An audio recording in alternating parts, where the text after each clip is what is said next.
Hi everybody, good morning, good afternoon or good evening depending on your time zone. I have another question for you today, and my question to you today is, are you taking responsibility for your actions?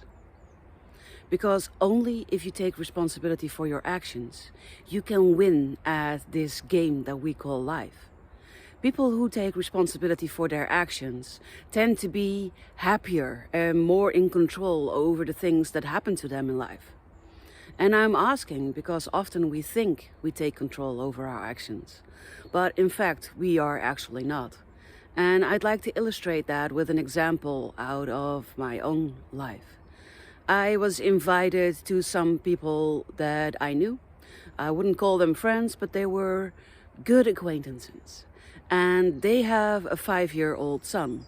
And when it was time to go eat at dinner, they invited me to stay over, which was incredibly awesome. They took out this high chair that had all these straps to it, and they strapped in their 5-year-old son to be able to have dinner with him. And when our dinner was served, the son then proceeded to take the plate and turn it around and throw everything on the floor. And then he poured his glass of milk over it, ensuring that all the carrots and peas would go deep into the carpet. And the mom, she stood up and she said, "Oh boy, Dennis, don't you worry. Mama will get you some more because Mama told you you need to eat this food so that you will grow up to be strong like Daddy. Daddy, you clean up this mess." And off they went. Mama to get more food for Dennis and Papa to clean up Dennis' mess on the floor. And Dennis then unstrapped himself from the high chair, got out of the chair, moved over to where I was sitting and proceeded taking the things off of my plate and putting them in his mouth. So I took away my plate and I said to him, "I think you should wait for your mom because she's making you a new plate with food."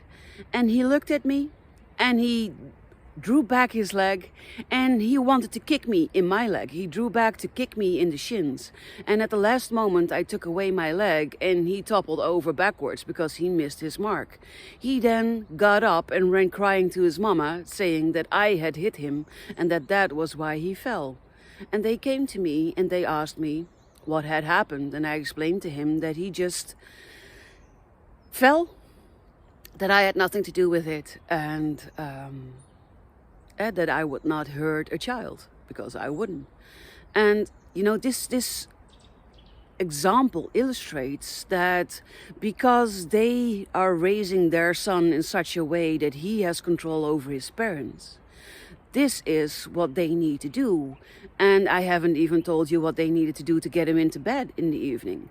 They would put cookies on the stairs and he would literally eat himself up to his bedroom, to his bed, because they couldn't get him to go there any other way. And I asked them, "What will you do to get him to go to school?" And they said, "Oh, we're sure to think of something by the time that is our reality." And I thought, well, if you are going to put cookies on this sidewalk to get him to go to school, then the dogs will probably have eaten them before he reaches that. And then how can you make sure that he goes to school in that way? My point being that they were not taking ownership of their child. Parents should be in charge of their child, and in this case the child was in charge of their parents.